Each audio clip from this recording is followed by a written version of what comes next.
Olha, esse vídeo é muito interessante e muito importante. Então eu peço a você que fique atento no que nós vamos falar aqui. Já por muito tempo as pessoas estão pedindo esse vídeo para falarmos sobre o TDAH, pessoas que sofrem desse transtorno de déficit de atenção e hiperatividade, né? Às vezes você não sofre disso, mas você tem um filho, você tem alguém perto de você, alguém que você ama, que é importante, e vem aquele pensamento, vem cá, isso aí é espiritual, é físico, de onde vem esse problema? Você pode observar que é uma pesquisa que esse transtorno tem aumentado cada vez mais entre crianças, até adultos inclusive. Mas eu quero que você vá devagar com o caso de déficit de atenção e hiperatividade, e eu vou dizer para você por quê e os pontos que você deve observar nesse vídeo, tá bom? Desde já eu quero agradecer aqueles que já são inscritos no nosso canal. Se você ainda não é, se você ainda não fez, clique aqui embaixo se inscrever. Você não paga nada, é só se inscrever e você vai estar nas minhas orações, incluso nas minhas orações. Do lado vai aparecer um sininho, notificações, ative ele para você ser lembrado dos próximos vídeos que nós estaremos postando aqui. Bom, quando falamos do TDAH, nós estamos falando de desatenção, impulsividade, não é isso? Elas causam dificuldade no cotidiano de muitas pessoas, esse transtorno, e não só na infância, o que eu disse, na adolescência e às vezes até na idade adulta isso acontece. A pessoa já traz isso com ela. Todos nós conhecemos aquela criança ou aquela pessoa que parece que ela é ligada todo o tempo no 220, como diz, né? O motor de alta rotação. Ela é extremamente agitada e que facilmente se distrai. Atenção, que facilmente se distrai, sendo muitas vezes esquecida, intrometida e impulsiva. Eu queria aqui citar alguns sintomas, tá, desse transtorno, para você situar, ou você que conhece alguém. Primeiro, quem tem esse transtorno, segundo os estudos, os especialistas, a pessoa tem dificuldade de manter o foco, né? Então ela está ali fazendo alguma coisa, dali a pouquinho ela já se distraiu. Impulsividade, quer dizer, ela fala ou age sem pensar. Falta de organização, ela é uma pessoa extremamente bagunçada nas suas organizações, não há uma organização no trabalho, no escritório, naquilo que ela faz. Mudanças rápidas de humor é um outro problema. A pessoa está bem, está sorrindo, dali a pouco está com raiva, está de cara fechada, fica de mal da outra pessoa, para de falar com você, você não sabe nem a razão, o motivo, por que isso aconteceu. Então, mudanças rápidas de humor. Então, esses são alguns pontos, tem outros mais, estou citando aqui os principais, o lado negativo de quem tem esse transtorno. Agora, qual é o lado positivo?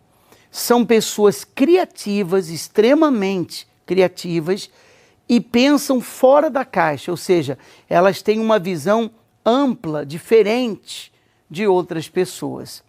Agora, os cristãos devem lidar com essas informações com discernimento bíblico, tá? E eu quero aqui que você fique atenção a algumas cautelas que nós devemos considerar quando lidamos com alguém que possui esse transtorno, ou mesmo que seja você, o nosso objetivo é lhe ajudar, tá bom? Primeiro, quase qualquer pessoa, qualquer um de nós, qualquer pessoa poderia ser enquadrada nesses parâmetros que eu falei agora, pelo menos em determinados dias, porque determinados dias que nós estamos mais agitados, determinados dias que nós estamos esquecidos, é ou não é? Então, todos nós nos enquadramos pelo menos em algum dia dentro desse parâmetro que eu citei. Então isso é importante você considerar. Segundo, esse transtorno, ele é uma descrição de um comportamento e não uma explicação. Então, só para você entender, vou lhe dar um exemplo. Se alguém perguntasse assim, por que o seu filho não para quieto na cadeira? Se alguém perguntasse isso a você, e se você respondesse, é porque ele tem transtorno de déficit de atenção e hiperatividade. Isso não seria diferente de dizer, ele não para quieto na cadeira porque ele se mexe. Entende? Você estaria meramente descrevendo o comportamento com palavras diferentes. Então, é importante distinguir entre descrição e explicação. A descrição e a explicação. Embora haja dúzias de teorias biológicas para explicar o transtorno, não há, até o momento, indicadores concretos para comprovar. Agora, como ajudar? Há pelo menos duas áreas que precisam ser investigadas: a espiritual e a física. Ambas devem ser levadas a sério quando uma pessoa sofre desse tipo de transtorno. Se você ignora, por exemplo, o aspecto espiritual, não, para mim é físico. Se você ignora o aspecto espiritual, nunca haverá lugar para arrependimento e fé na vida daquela pessoa. Então, o comportamento pecaminoso será desculpado. O poder do evangelho será ignorado na vida daquela pessoa. Se você ignora o aspecto físico, você nunca encontrará os métodos para ajudar aquela pessoa a aprender. Então não se pode ignorar nem o espiritual e nem o físico. O aspecto espiritual é a arena do coração, é a verdadeira essência do nosso ser. Então o coração deixa evidente que vivemos diante de Deus e adoramos a Deus e servimos a Deus. E quando adoramos, obedecemos a Deus. O nosso coração se expressa em amor, alegria, paz, paciência e por aí vai. São os frutos do Espírito Santo que está lá em Gálatas capítulo 5, do versículo 19 a 23. Quando estamos comprometidos com os nossos desejos pessoais, os atos da natureza pecaminosa, eles tornam-se evidentes. Então a verdade é que o transtorno situa-se no ponto de interseção entre o físico e o espiritual. Por isso que não deve ser ignorado. A causa básica pode ser física ou espiritual. E normalmente ambos estão presentes. Ambos. Então você trata do físico, mas também deve tratar do espiritual. Uma maneira de evitar a confusão, por exemplo, entre pecado, limitação ou fraqueza física, é fazer a seguinte pergunta: estou certo de que esse comportamento transgride a lei de Deus? Se a resposta for positiva, então o comportamento tem uma raiz espiritual.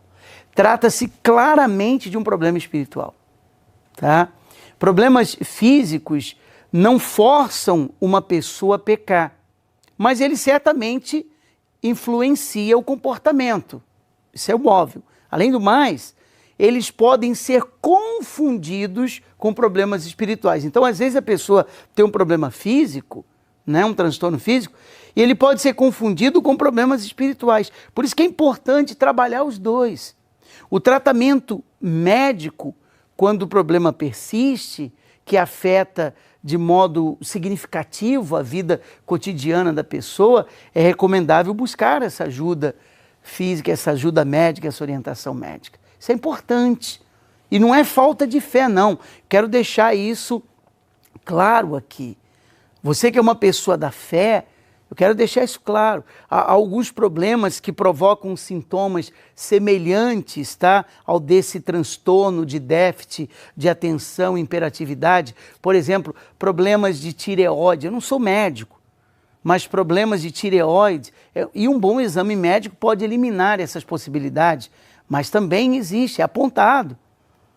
Também vários médicos indicam o uso de medicamentos para ajudar as pessoas que têm esse transtorno. Mas aí surge uma pergunta: um cristão pode usar esse tipo de medicamento? Se fizermos a pesquisa de opinião, nós vamos ouvir, claro que sim. Ouviremos, claro que sim. E outros diriam, claro que não. As escrituras não dizem claramente não, tá? Mas uma pergunta que seria mais apropriada: é sábio usá-los em lugar de é errado usá-los? Acho que aí nós acharíamos a resposta. E o mais importante, nada pode atrapalhar ninguém de conhecer a Jesus.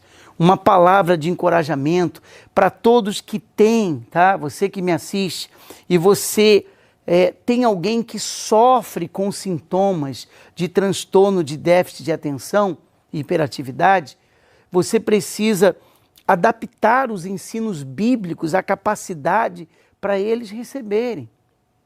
Caso você tenha esse problema, você diz, eu tenho isso, eu passo por isso, force a sua mente a ler a palavra de Deus e assim estar focado no espiritual. Você tem que forçar, estar focado no espiritual. E ao lidar com pessoas assim, lembre-se de que elas também têm pontos fortes concedidos por Deus, tá? Não pode esquecer disso. E quaisquer que sejam seus pontos fracos, estes não impedirão o seu crescimento, que é naquilo que é o mais importante, seja no espiritual, seja naquilo que ela está entregue e dedicada. Então, considere, resumindo, o físico e o espiritual. Não ignore. Trabalhe os dois, porque isso é o que vai ajudar todos aqueles que sofrem desse transtorno ou lidam com alguém que tem esse problema. Se o vídeo ajudou você, duas coisas eu lhe peço. Dê o joinha aqui, gostei, aqui embaixo, e compartilhe o link no seu grupo de Instagram, de WhatsApp, com outras pessoas para que elas sejam ajudadas como você acabou de ser.